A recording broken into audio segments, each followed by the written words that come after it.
La ferme Santa Esperanza sommeillait au cœur des vallées de la Serra Brava, tel un reliquaire oublié par le temps.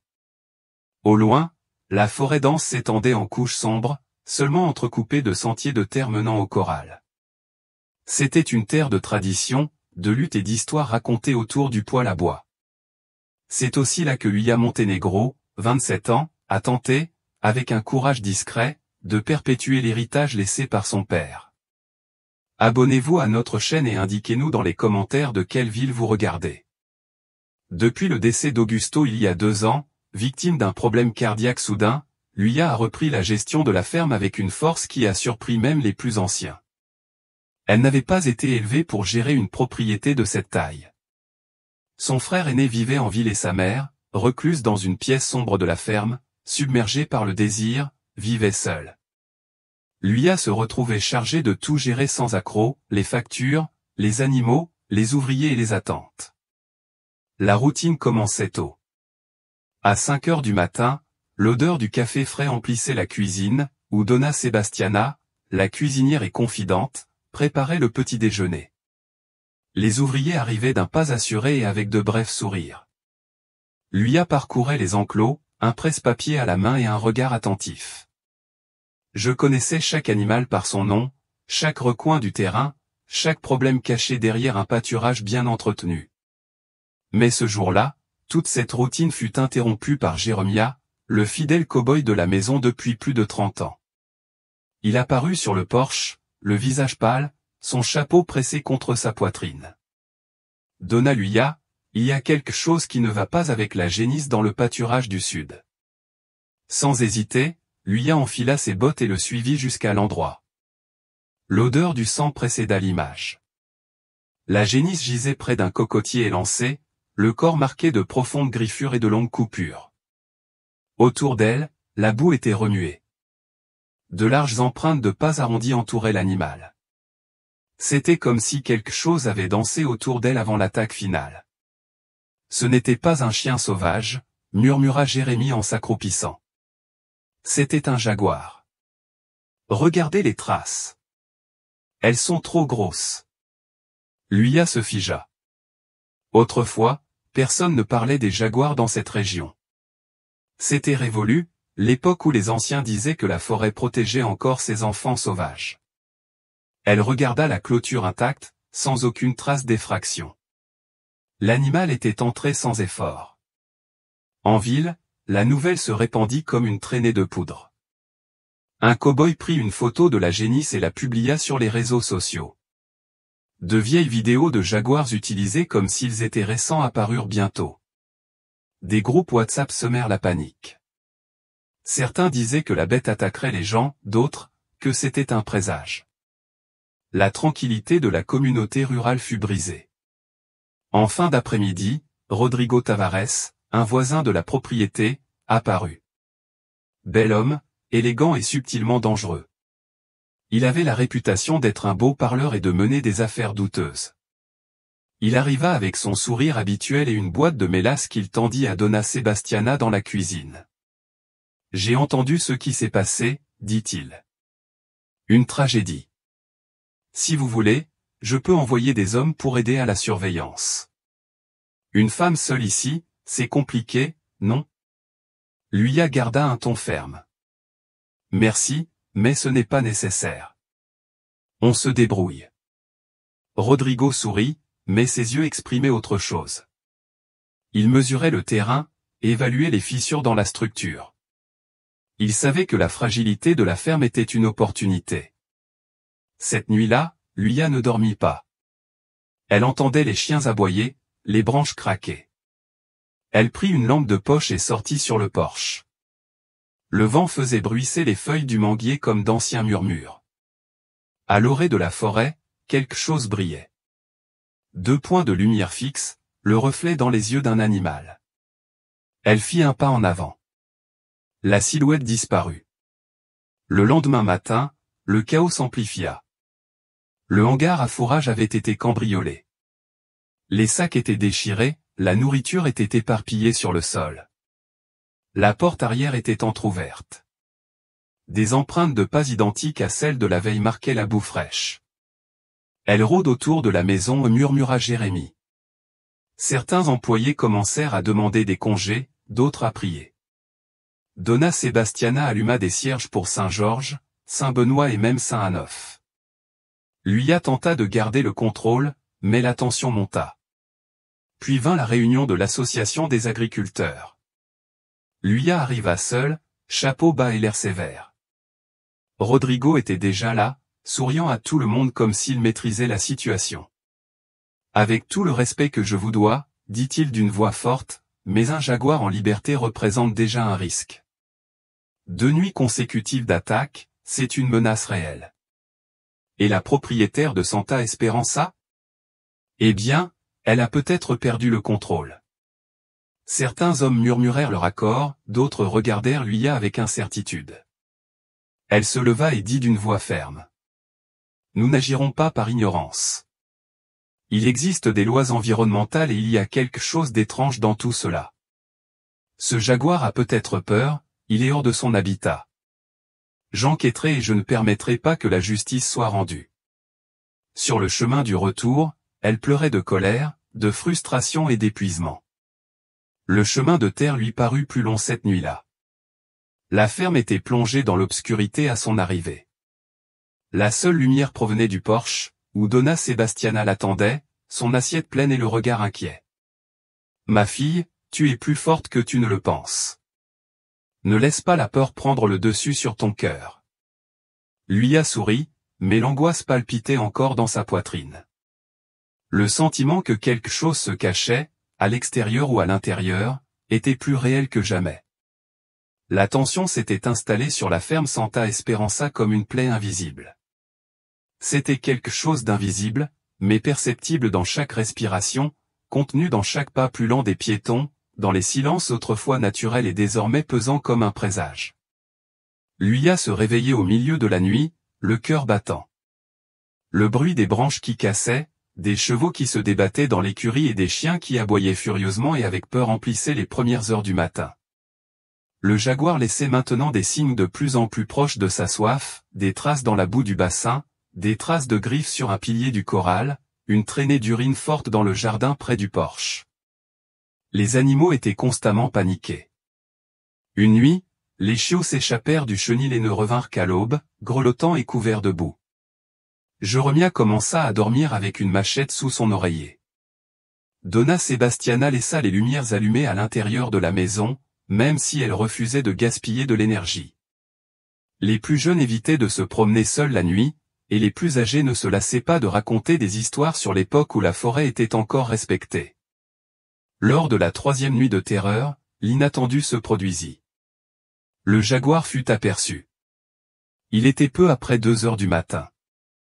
Raphaël, l'un des ouvriers agricoles, fut réveillé par un bruit provenant de la cour. Pensant à un petit animal, il sortit avec une simple lampe de poche. En pointant la lumière vers le bloc cellulaire, il aperçut quelque chose de grand. La lampe trembla dans sa main, et c'est alors que ses yeux brillèrent dans l'obscurité, ronds et fixes, comme 2 phares fixes. Tard dans l'après-midi, Jeremia apparut, le visage pâle, son chapeau serré contre sa poitrine. Le vent agitait le bord, glissant sur l'herbe détrempée. Il s'arrêta devant Luya, le souffle court, les yeux fixés au sol avant de lever les yeux. « Madame Luya, commença-t-il d'une voix tremblante, il y a quelque chose que vous devez savoir. Les gens du ranch voisin ont vu de la fumée au sommet de la colline, près du vieux barrage. On a vu le jaguar se diriger dans cette direction. Ses doigts étaient moites sur le revers de son chapeau, comme s'il avait peur de lâcher prise. » Luya pinça les lèvres. Chaque mot était un coup de poignard dans la tension déjà palpable des lieux. « On t'a dit de t'approcher, Jeremia, demanda-t-elle, la colère s'accumulant dans sa voix. « Oui, dit-il en baissant la tête. Et il y avait des traces de moto, des empreintes fraîches de ceux qui avaient frayé à travers les broussailles. Peut-être des hommes de la patrouille de Rodrigo, ou d'un autre groupe. On ne sait pas. Mais le jaguar est sain et sauf, mademoiselle. Il nous a vus avant de disparaître dans la fumée. » L'air autour d'eux semblait vibrer. Seayo, qui était avec Luya, fronça les sourcils et lui toucha le bras. Luya, allons voir ça tout de suite. Si elle s'est réfugiée dans le barrage, elle pourrait être blessée, voire plus désespérée. Elle hocha la tête sans quitter Jérémie des yeux. Lucas, viens avec moi. Le garçon, qui avait passé la journée en silence, apparut derrière Seayo, le regard tendu mais ferme. Luya se tourna vers Jérémie, rassemble vite les ouvriers restés au quartier général, dis-leur d'apporter des lanternes et de la nourriture sèche. Nous aurons besoin de lumière et de provisions, car la nuit n'attendra pas.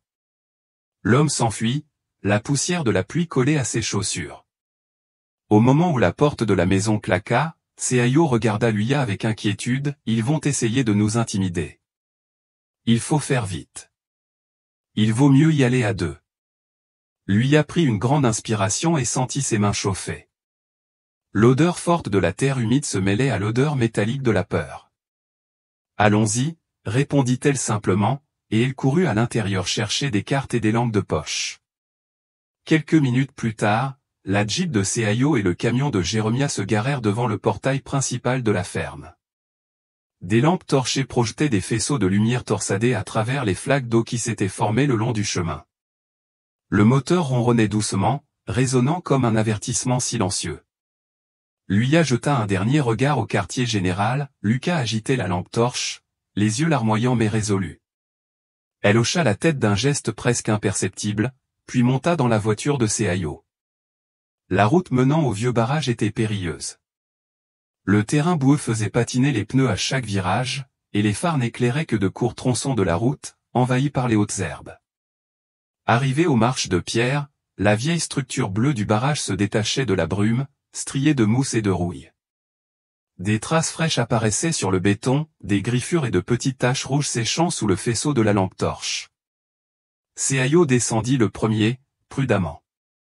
On dirait qu'elle a mis sa patte ici pour s'aider à grimper. Le jeune archéologue étendit le faisceau lumineux, révélant de petites éclaboussures de sang sur le sol. Luya sentit son cœur s'accélérer. Elle est peut-être blessée à nouveau, ou peut-être qu'elle attaque quelque chose pour se défendre. Ils avancèrent en silence, et soudain, une ombre passa rapidement derrière l'un des piliers de la vieille porte. Un grognement sourd, presque étouffé, fit dresser les cheveux sur la nuque de Luya. « Attention !» murmura Seayo en saisissant l'appareil photo avec flash.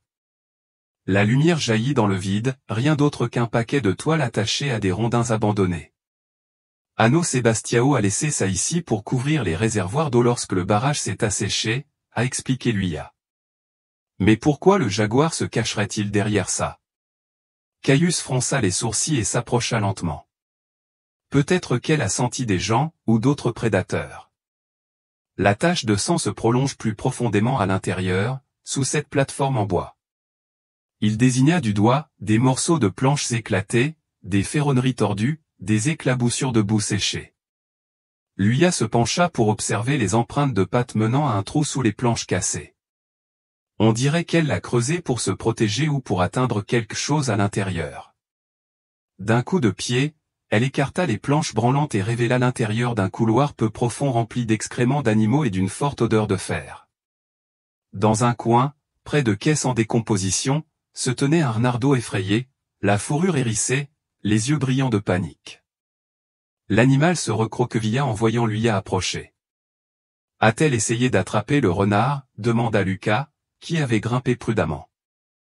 La fillette eut une expression triste, elle devait avoir faim, ou alors elle a senti quelque chose en lui.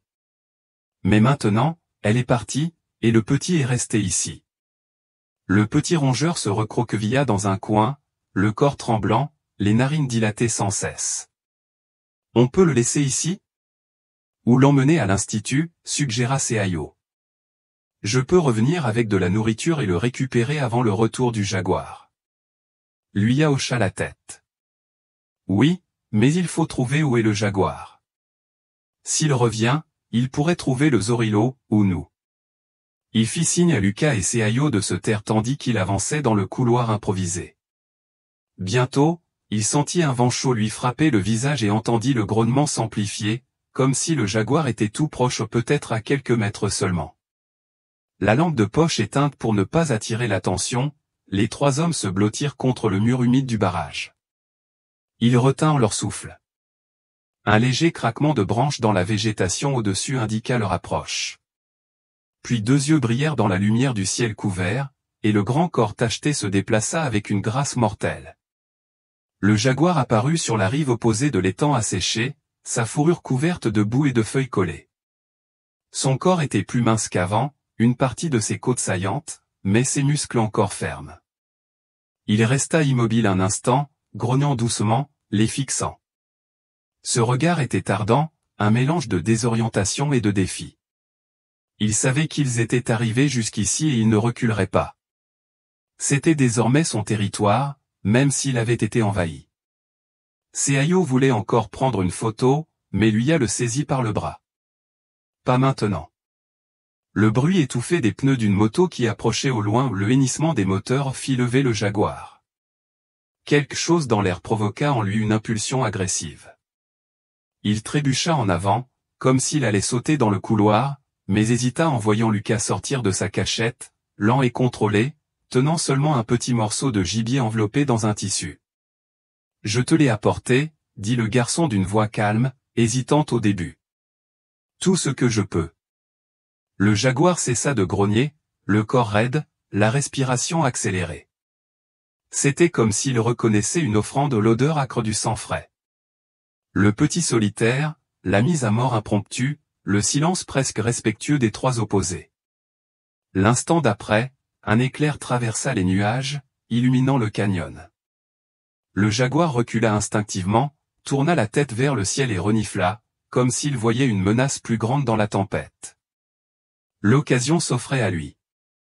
Luya et Seayo tirèrent Lucas dans le couloir, comblant l'espace derrière eux en poussant les planches brisées. Le jaguar, confus, avança, frappant la planche d'une patte puissante, mais la retenue de ses muscles empêcha la poutre de céder. Sans se retourner, Luya ordonna, « Cours, Lucas, maintenant !» Le garçon fit de grandes enjambées, suivant Seayo. Elle resta là un instant, fixant le jaguar coincé à quelques centimètres.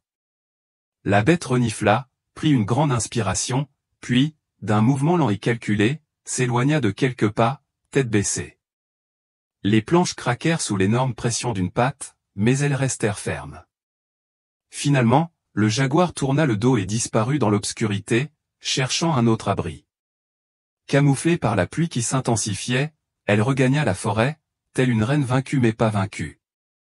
La foudre continuait de percer des brèches dans l'obscurité, et la pluie tombait à verse, lavant la boue des blessures de l'animal et emportant avec elle les dernières empreintes de pas. Dans le couloir, Luya verrouilla le tableau de l'intérieur, les mains tremblantes. Sentant ses jambes céder, elle s'appuya contre le mur froid, le visage mouillé par la pluie qui s'infiltrait par le plafond brisé. Lucas et Seayo arrivèrent en silence, haletants. Le garçon la regarda et, pris de compassion, lui tendit la main. Luya la serra, comme un talisman. Elle reviendra un autre jour, murmura le biologiste. Nous devons surveiller les environs et avertir les autorités environnementales afin qu'elles clôturent la réserve. Luya hocha la tête, sentant la responsabilité grandir dans sa poitrine. Et nous devons empêcher Rodrigo de continuer à détruire cet endroit. À chaque arbre déraciné, il deviendra plus féroce, plus désespéré. Si nous n'arrêtons pas maintenant, cette histoire s'aggravera encore. Le vent sifflait à travers les fissures, telle une voix lointaine parlant en langues anciennes. La tempête hurlait plus fort, annonçant que ce n'était que le début d'une bataille plus vaste ou une guerre entre les humains et les forces sauvages. Alors qu'ils remontaient dans leur véhicule, la vision du jaguar filant à toute allure dans la boue illuminée par les éclairs se gravait dans leur rétine. À cette froide aube, Luya savait qu'elle ne pouvait reculer. Si la peur et l'incertitude tentaient de l'étouffer, quelque chose de plus fort subsistait, la détermination à protéger la terre, à honorer la mémoire de son père, à montrer que, même seule, elle pouvait résister au chaos. Et là, au cœur de la forêt détrempée, la femme peinte poursuivit son chemin, sombre et seule, mais immortalisée comme la gardienne d'un monde qui exigeait qu'on se souvienne de lui, un monde qui ne se rendrait pas sans combattre. Donna Luya. Sa voix se brisa. Il faut que tu vois ça. Elle suivit le cow-boy jusqu'à la clôture du fond. Et ce qu'elle y trouva la glaça. Ce n'était pas une empreinte de jaguar, c'était une trace de pneu, profonde, récente, et pas n'importe laquelle, celle d'un tracteur. Ce n'est pas notre piste, murmura Jeremiah en regardant les traces qui disparaissaient dans la réserve. Lui a pris une grande inspiration, l'estomac noué, la chair de poule. Le jaguar n'était pas le problème, il ne l'avait jamais été. Et lorsqu'elle se retourna pour retourner au quartier général, un bruit sec traversa l'air. Une branche craqua, des yeux dorés, perchés sur la falaise, la fixèrent. Ce n'était ni du délire, ni de l'imagination. La pintade était là, observant, attentive, silencieuse. Et, au fond d'elle-même, Luya ressentait, d'une étrange manière, ce regard sauvage semblait dire « Nous ne sommes pas la proie ». Et puis, dans le silence qui précède l'orage, le premier coup de feu retentit. Le bruit résonnait encore lorsque Luya se jeta derrière le vieux manguier du porche. Son cœur battant, la chamade semblait vouloir lui arracher la poitrine, tandis que ses yeux parcouraient le buisson pour tenter de comprendre d'où il venait. Jeremiah, machette à la main, courut vers l'arrière, mais Luya fut plus rapide. Il attrapa le vieux fusil de chasse de son père, toujours accroché derrière la porte du salon. Ses mains tremblaient, non pas de peur, mais de quelque chose de plus profond, un mélange de colère et d'adrénaline. Arrivée au sentier où les traces de pneus s'enfonçaient dans la boue, elle vit 3 hommes, les hommes de main de Rodrigo, des hommes au visage dur, au chapeau bas, aux bottes couvertes de boue, portant des outils, des morceaux de clôture et une tronçonneuse débranchée. Ils s'arrêtèrent. Elle aussi. La tension dans l'air aurait pu être tranchée au couteau. L'un d'eux, plus audacieux, s'avança, « Vous devriez être à l'intérieur, jeune fille. C'est une affaire d'homme. » Le déclic du fusil qui s'armait fut la seule réponse qu'il reçut. « Dégagez de mon terrain, tout de suite. » Ils échangèrent un regard. Ils ne s'attendaient pas à ça. Pas de sa part, une femme. Le bruit d'un moteur coupant la piste fit lever les yeux à tout le monde. Rodrigo sortit de la Jeep avec ce même sourire qui semblait maintenant aiguisé. « Luya, combien de temps vas-tu continuer à jouer ce rôle? Regarde autour de toi, tes hommes ont peur, tes animaux meurent et la forêt, eh bien, la forêt n'existe même plus. Vent, ma fille. Vent tant qu'il te reste quelque chose. » Le sang de Luya bouillonnait. Quand sa voix s'éleva, ce n'était plus celle d'une femme désespérée. C'était celle de quelqu'un qui porte en lui des siècles de résistance. « Tu as poussé ce jaguar jusqu'ici. Tu as détruit la forêt. Tu as semé le chaos dans cette ferme. Mais tu sais quoi, Rodrigo? Ni toi, ni tes hommes, ni ta cupidité ne me sortiront d'ici. Ceci est à moi, cela appartient à ma famille, cela appartient à la terre, et je ne baisserai pas la tête. » Il rit.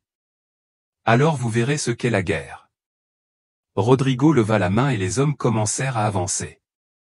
Mais avant que le premier d'entre eux ait pu faire 2 pas, un rugissement déchira le silence. Ce n'était pas humain. Ils s'arrêtèrent tous là, à l'orée de la forêt. La pintade apparut, entière, majestueuse, sauvage.